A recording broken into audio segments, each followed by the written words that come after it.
đã đến với video của Túc Khám Phá. Thời gian này thì Italia đang được quan tâm chú ý bởi dịch bệnh bùng phát. Thế nhưng trước đó thì đất nước này lại là một trong những điểm du lịch thu hút nhất thế giới bởi nó được coi như là một thiên đường ở đời thực. Có những điều kỳ lạ chắc chắn sẽ khiến bạn bất ngờ nếu chưa từng đến đây. Hãy cùng Túc Khám Phá tìm hiểu 10 điều kỳ lạ ở đất nước hình dày này nhé!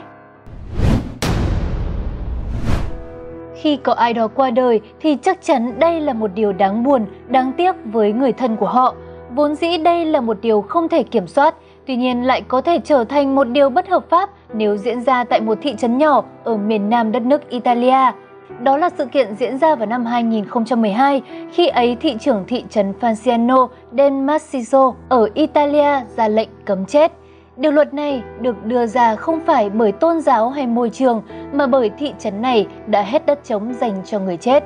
Thị trưởng tại đây đã ban hành một quy định yêu cầu người dân phải giữ lại mạng sống của mình cho tới khi chính quyền tìm được nơi xây dựng nghĩa trang mới. Theo đó, người dân ở thị trấn này phải tìm một nơi an nghỉ ở nơi khác cho người thân khi họ qua đời.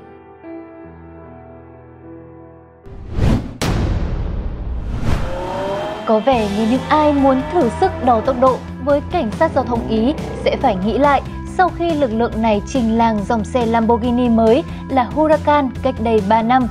Được biết trước đây dòng xe Lamborghini đầu tiên phục vụ trong công lực Ý là chiếc Gallardo năm 2009, thường được sử dụng để chuyển nội tạng khẩn cấp đến nơi đang chờ phẫu thuật và đưa máu đến hiện trường các vụ tai nạn. Lamborghini cũng được mang ra sử dụng trong những trường hợp đuổi bắt các bác tài lái xe quá tốc độ và tất nhiên khi cần quảng bá hoạt động của lực lượng cảnh sát Ý.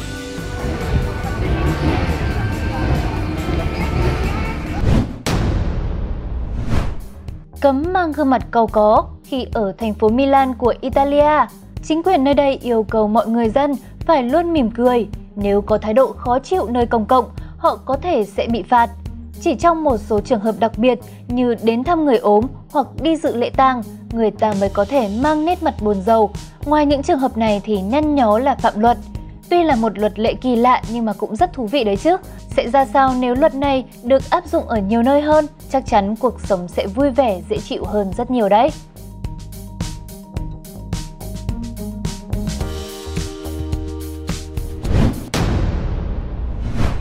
Có một lời khuyên cho khách du lịch đến với đất nước này, đó là đừng bao giờ tin tuyệt đối vào tính đúng giờ của người Ý, kể cả là những chiếc đồng hồ công cộng.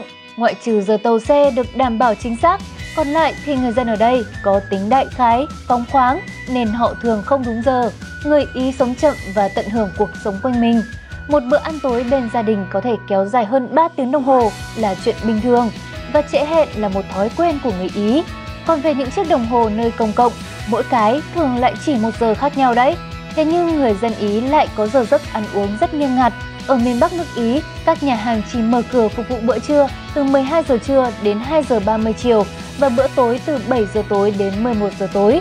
Ngoài khung giờ này, bạn sẽ chỉ có cơ hội để mua bánh sandwich hoặc salad tại một quán bar. Hầu như không có những hàng quán mở cửa để phục vụ thực khách suốt cả ngày đâu.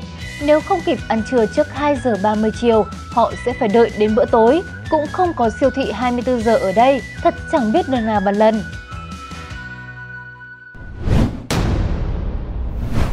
Ăn uống tạp nham không hẳn là một trong những điều cấm kỵ, tuy nhiên bạn nên tránh khi đến Ý. Ở đây họ rất xem trọng vấn đề ăn uống, thưởng thức ẩm thực địa phương. Chẳng hạn khi bạn đến Rome, đừng gọi pasta sốt bolognese mà thay vào đó hãy gọi pasta carbonara. Món ăn Ý nổi tiếng là chứa nhiều đạm và tinh bột, nhưng rất hiếm thấy những người bị béo phì. Ngược lại, thân hình của người nơi đây thuộc vào loại cao và gầy. Hạt dẻ nhỏ bé như vậy nhưng lại chính là bí quyết riêng của người Ý mà khó ai có thể giải thích được. Bất cứ món ăn nào được chế biến, người Ý cũng có thể kèm nguyên liệu hạt dẻ vào món ăn của mình. Đồ ăn và cà phê ở Ý được cho là để thưởng thức chứ không phải là để mua rồi mang đi, ngoại trừ pizza. Vì vậy, dù khách không nên bước vào một cửa hàng ăn uống nào đó tại Ý và gọi một phần mang đi. Nếu như vô tình làm điều đó, thì khả năng sẽ có nhiều con mắt ái ngại nhìn bạn chằm chằm xem như bạn không được bình thường đấy. Nhắc đến Ý thì ngoài mì ống và pizza, chắc chắn không thể thiếu các loại phô mai rất nổi tiếng và lâu đời. Bạn có phải là người yêu thích những món ăn như là tôm hùm phô mai, hàu nướng phô mai? Rất ngon phải không nào? Thế nhưng với việc cố ý ăn phô mai chung với hải sản bạn có thể khiến người phục vụ nhà hàng ở Ý rất khó xử đấy. Bởi hành động này được coi là xúc phạm tín ngưỡng ẩm thực ở nơi đây. Việc này giống như người Việt Nam không ăn phở chung với mắm tôm vậy. Ước mơ về một bữa tối dưới ánh nến lung linh bên bờ biển cát trắng của biết bao thiếu nữ mộng mơ đã được khách sạn Grotta Balasis nâng cấp lên thành ý tưởng độc đáo chưa từng thấy. Nằm lọt thỏm trong một hang động đá vôi thuộc thị trấn Polignano ở Meri, miền đông nước Ý. Khách sạn 4 sao này được chạm khắc từ đá vôi với tầm nhìn ra hướng bãi biển Adriatic xanh thẳm. Du khách có thể vừa ngồi ăn trong hang đá, vừa thoải mái chiêm ngưỡng quang cảnh đại dương rộng lớn xung quanh.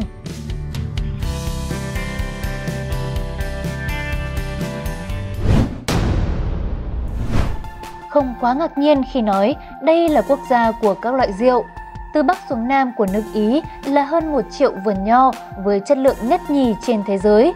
Và tất nhiên là không hề khó khăn để tìm kiếm những cửa hàng rượu chạy dọc con phố Ý.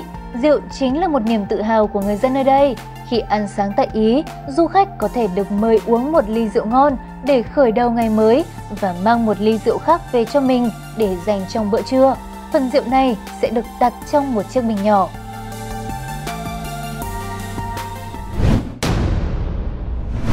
Thời xa xưa, Italia được biết đến là đất nước xảy ra nhiều động đất và núi lửa phun trào. Nhưng qua thời gian thì lại trở thành điểm đến lý tưởng bởi nơi đây quy tụ rất nhiều cái nhất trên thế giới.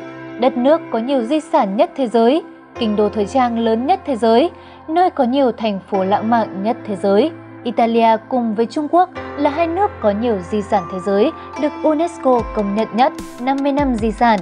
Theo UNESCO, Italia sở hữu 50 di sản văn hóa và 5 di sản thiên nhiên. Số lượng di sản của Italia nhiều nhờ là nơi bắt nguồn của đế chế La Mã hùng mạnh cũng như phong trào văn hóa phục hưng.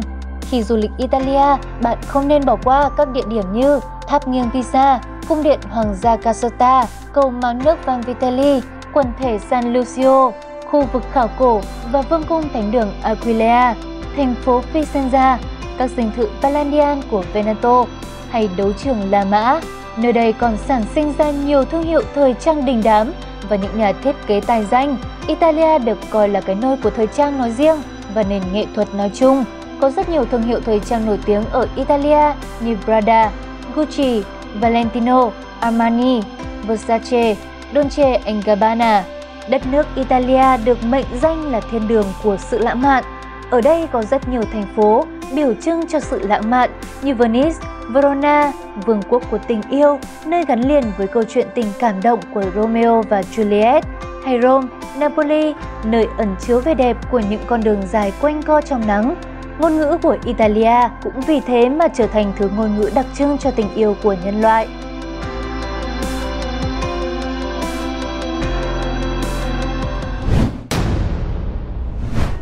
Ý có số lượng người cao tuổi khá cao, người Ý chờ đợi ngày nghỉ hưu để có thể bỏ đi công việc nhàm chán và làm điều họ thích như đi du lịch, viết sách. Bằng cách này thì tuổi nghỉ hưu luôn tăng khi tuổi thọ trung bình ở Ý khá cao, 82 tuổi.